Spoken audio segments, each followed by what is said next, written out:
My son bought his father-in-law a $90,000 truck. And then he told me he couldn't afford my $18 heart medicine. Let me say that again. He bought a brand new, top-of-the-line, fully loaded truck for his wife's father. And then, just days later, he stood in my trailer, looked me in the eye and said, "Dad, I'm really sorry, but things are just too tight right now." That was the moment my world shattered. Not with a loud crash, but with a quiet, almost casual whisper that sliced through every memory of every sleepless night I had spent working double shifts to buy him shoes, to buy him books, to make sure he never felt poor. I'm a simple man. I spent 32 years of my life working on an assembly line at a factory that made parts for agricultural equipment. It wasn't glamorous. It wasn't easy, but it was honest. It was a paycheck that I stretched until it was practically transparent just so I could give my son, Derek, a chance at a better life. His mother walked out on us when he was 8 years old. She said she was tired of the grind, tired of the trailer, tired of me. She left a note on the kitchen table and a hole in my heart the size of a crater. But I had Derek. He was my reason to get up in the morning. He was the reason I ignored the burn in my back and the ache in my joints. I told myself, you can fall apart later. Right now, you have a little boy to raise. I raised him to be honest. I raised him to be kind.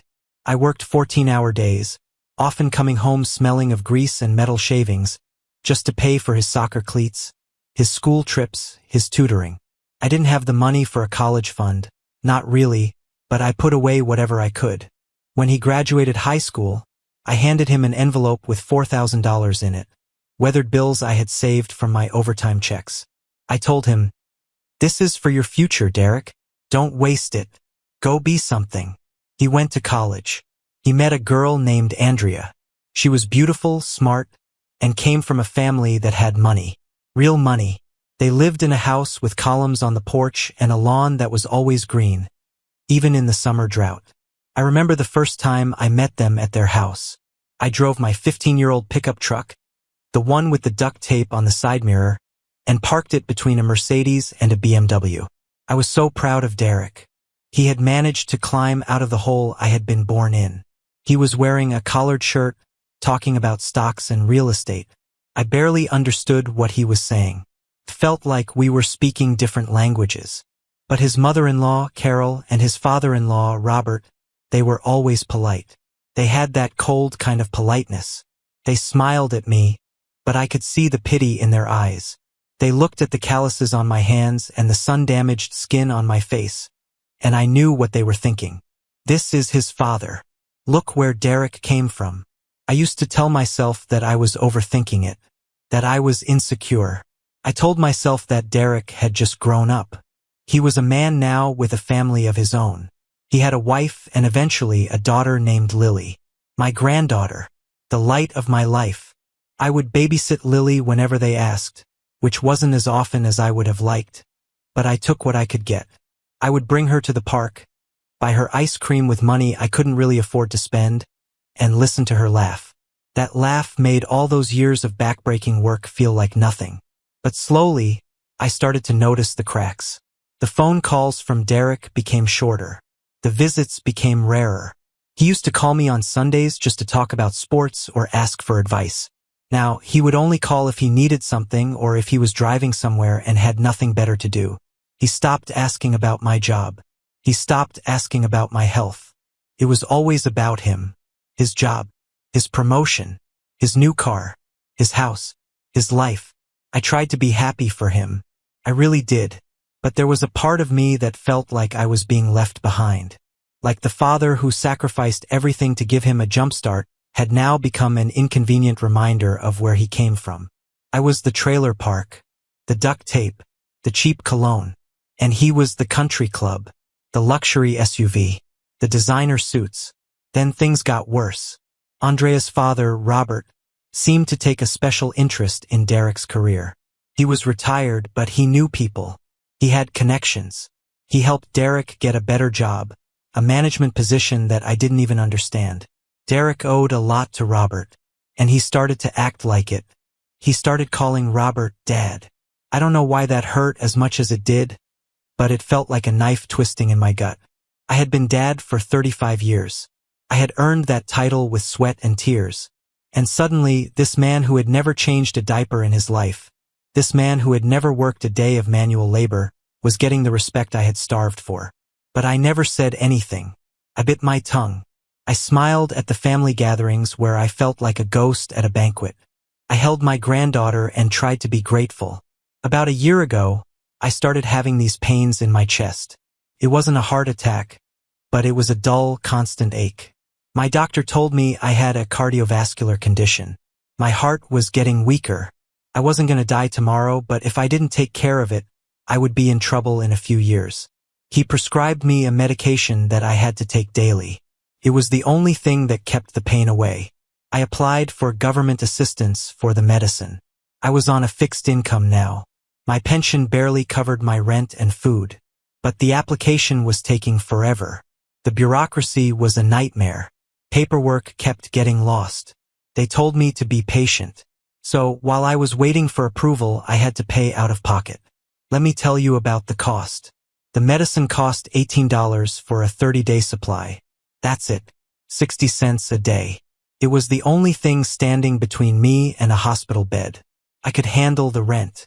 I could handle eating ramen and eggs for dinner. But I couldn't skip that medicine. I told myself that as long as I had that pill, I would be okay. I would survive to see Lily graduate high school, maybe even college. I had managed to scrape by for a few months. I budgeted like a hawk. I turned the air conditioning off in the middle of summer just to save the $10 on my electric bill. I walked to the store instead of driving to save gas. I was doing okay. I was just barely okay. Then the week came. It was a bad week. My pension check was delayed. There was some glitch in the system. I had paid my rent, but I was left with $23 to my name. I had a few days left of my medication, but I knew I was going to have to face the music. I was going to have to choose between eating for the next 2 weeks or buying my pills. I decided to call Derek. I hadn't asked him for a single dime since he graduated college. I had never asked for help. I was too proud. I was too stubborn. But this was my life we were talking about. I dialed his number with a lump in my throat. He answered on the second ring. Hey, Dad, what's up? I tried to sound casual. Hey, son. How are you? How's Lily? We're good. Listen, I'm kind of in the middle of something. I'm meeting a client in 10 minutes. What's going on? The rush in his voice made me freeze. I didn't want to be a burden. I never wanted to be a burden. I took a deep breath. I hate to ask you this, son, but I'm in a bit of a pickle.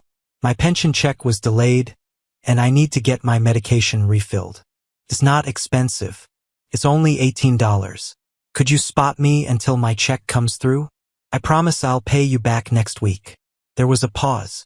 A long, painful pause. I could hear him breathing on the other end of the line. Then he sighed. It was a heavy sigh, like I was asking him for a kidney. Dad, he said slowly, I'm really sorry, but things are just so tight right now. You know, with the mortgage and the car payments and Lily's school, I just don't have any spare cash at the moment. I almost dropped the phone. Spare cash? $18? I couldn't process it. My mind went blank. I was standing in my small, cramped kitchen, holding a cordless phone that had a cracked screen, and I was looking at a pile of bills I couldn't pay.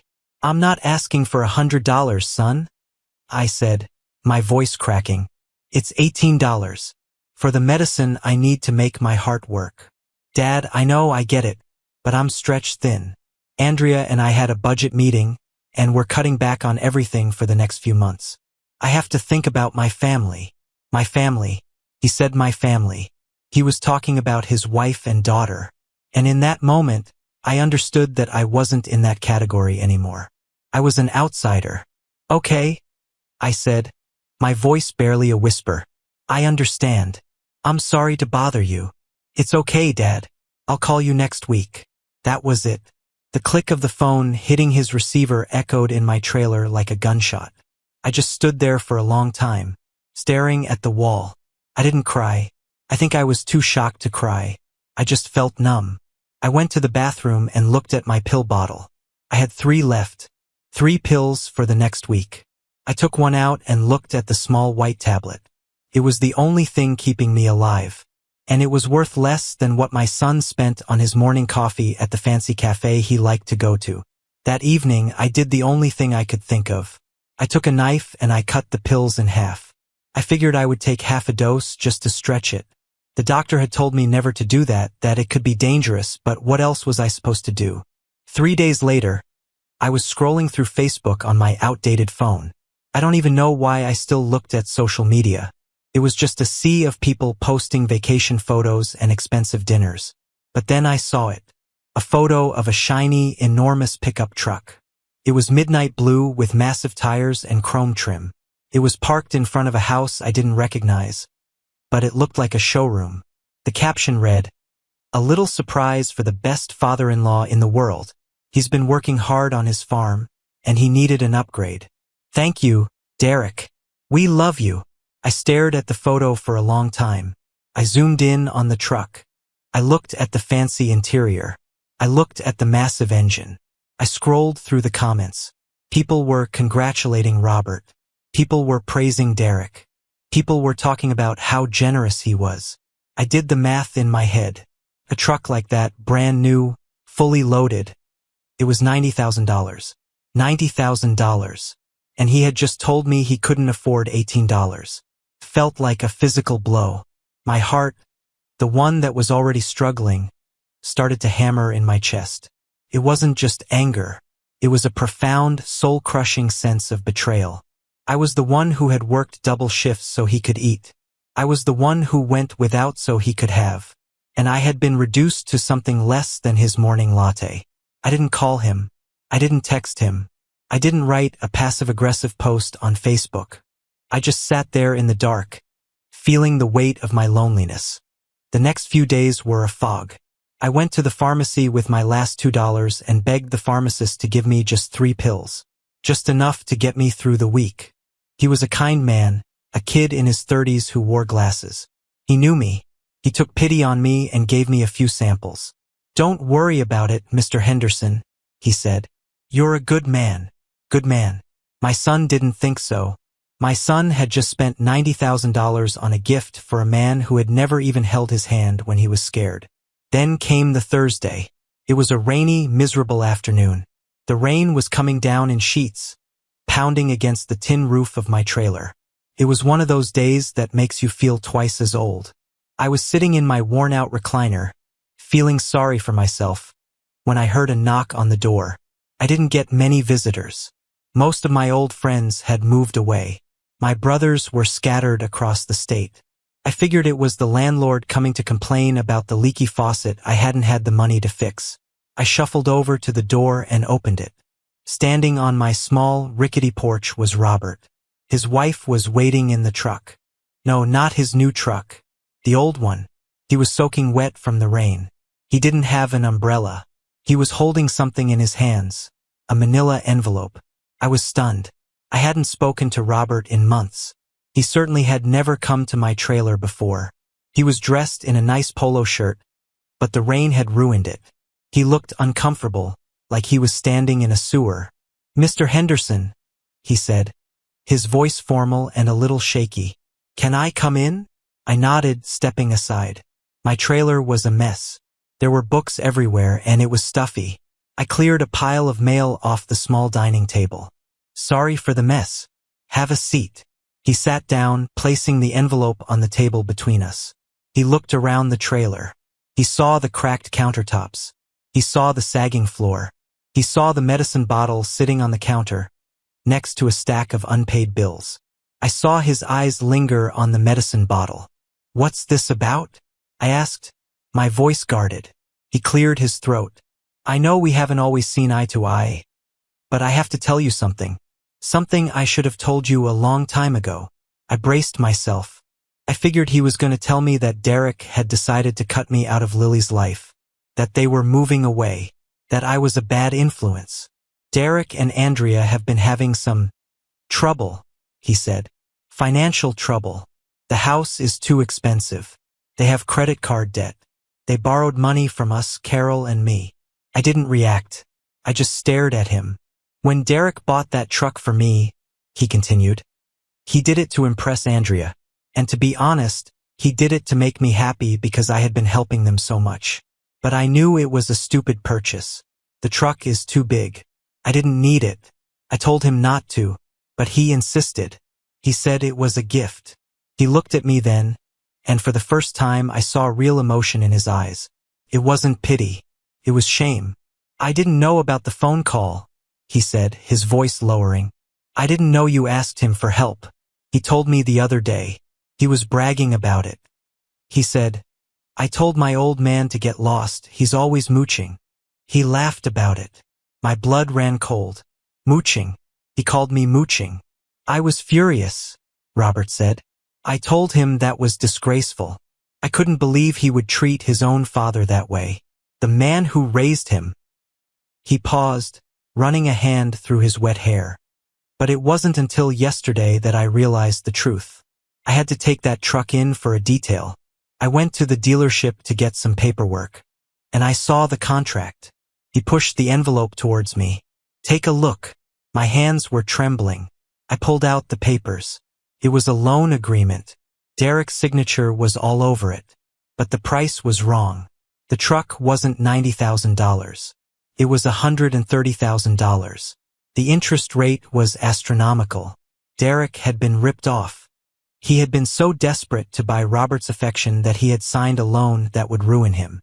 He was paying more than double the value of the truck over the life of the loan. He was drowning in debt and he was trying to pretend he was rich. But Robert didn't stop there. He pulled out another sheet of paper. That's not the worst of it, he said. When I realized what a lousy businessman Derek was, I decided to look into something else. This house he lives in. Andrea told me it was a gift from you. I blinked. What? Yes, Robert said, nodding grimly. She told me that you gave them the down payment on the house. That you inherited money and gave it to them. They told me that's why they didn't have the money to help you. Because you had it all along. I was speechless. I didn't have an inheritance. I had nothing. I had never given them a cent for a house. I had never even seen their mortgage statement. But then the realization hit me like a truck. $100,000 truck. They had been lying. They had been lying about me to Robert and Carol to make me look like a rich miser who wouldn't help them, so they could justify not supporting me. I realized the truth, Robert said. You didn't give them anything. They lied. They said your money was hidden, that you refused to help them buy the house because you were greedy. I can't believe I listened to them. He looked at me, and his eyes were glistening. You know, I never liked you much, Mr. Henderson. I always thought you were common, that you were holding Derek back. But I was wrong. I've been a fool. He took my hand. He actually held my hand. Derek is a liar. He's not the man I thought he was. And you're the man I should have been. I felt the tears welling up in my eyes, but I held them back. Then Robert looked at the medicine bottle on the counter. He pointed at it. Is that? It's $18, I said, my voice barely breaking. I don't have it. It's my heart medication. Robert's face turned pale. He looked like he was going to be sick. He didn't say a word. He just stood up, walked to the envelope and pulled out a thick stack of cash. He put it in my hands. Take this, he said. Go to the pharmacy. Get your medicine. Buy groceries. Get the best care you can buy. And I'll take care of the rest. But the money wasn't what shook me. It was what he said next. That's not a gift, Mr. Henderson. That's a down payment. Because I'm going to need your help. I'm going to make this right. For the next hour, Robert told me the details. He was going to the bank to transfer the truck loan into his own name. He was going to take the truck back to the dealership and lose the money, just to keep Derek from drowning. But he was also going to call a lawyer. I'm going to expose him to the rest of the family, Robert said. To Andrea. To Carol. They need to know what kind of man she married. He's a fraud. A liar. And I'm not going to let him destroy his wife's life just to maintain his ego. He looked at me. But I need you to stand by me. We can't let him manipulate us anymore. I didn't know what to say. For years, Robert had been my enemy. My rival. The man who took my son away. And now, he was the one who had come to my trailer in the rain to rescue me. He was the one who was offering me justice. The following week, Robert and I met in secret at a diner. He showed me the bank documents. He had paid off the truck loan. He had taken the loss. But he had also found out that Derek was cheating on Andrea with a woman from work. It was just the final nail in the coffin. "I'm going to confront him," Robert said. "And I want you to be there. I want you to see him tell the truth for once in his pathetic life." I agreed. I felt a fierce anger I had never known. This wasn't about the $18 anymore. It was about the years of lies, the years of humiliation, the years of me being treated like a ghost by my own flesh and blood. The day came. We met at their house. Robert had called a meeting. Andrea was there. Carol was there. Derek was there, looking nervous. He didn't expect me to be there. He smiled at me, that fake, charming smile he had perfected. "Hey, Dad," he said. "What are you doing here? It's just a family thing." Robert stepped forward. "No, Derek. This is about you." He presented his evidence. He told Andrea about the debt. He told her about the lies she had told. He told her about the mistress. Andrea didn't scream. She didn't cry. She just sat there, frozen. She looked at Derek. "Is it true?" Derek's face went white. He tried to lie. He tried to cover it up. "It's not what it looks like. Dad, you have to believe me." But I looked him in the eye, and I said, "No, you don't get to call me that. Not today. You had a chance.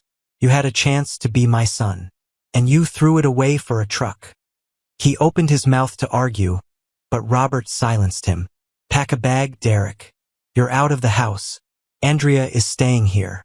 The look on Derek's face was one of absolute terror. He wasn't terrified of losing his wife. He wasn't terrified of losing his daughter. He was terrified of losing the house, the money, the status. In that moment, I saw him clearly for the first time. He wasn't a victim of circumstance. He was a victim of his own greed. He had sold his soul for a life he couldn't afford, and he had pushed me aside because I was a reminder of the reality he was trying to escape. He stormed out of the house. Robert walked over to me and put a hand on my shoulder. "He'll call you," Robert said. "When he's broken, when he has nothing left, he'll come crawling back." I nodded. "I know, but I won't be there." Robert looked at me. I looked at his truck outside the window, the one Derek bought him. "Do you want the truck?" Robert asked me. I stared at him. "I want my medicine," I said. "I want my granddaughter to visit me on Sundays. And I want my son to learn what it means to be a man." A few weeks passed. Derek was living in a cheap apartment. His work found out about the affair and the financial issues. He lost his job. Andrea divorced him and she got full custody of Lily. I started to see Lily more often. Andrea brought her to my trailer every weekend. The trailer was still small, but now it had a new TV, and the fridge was full of food. Robert had made sure of that.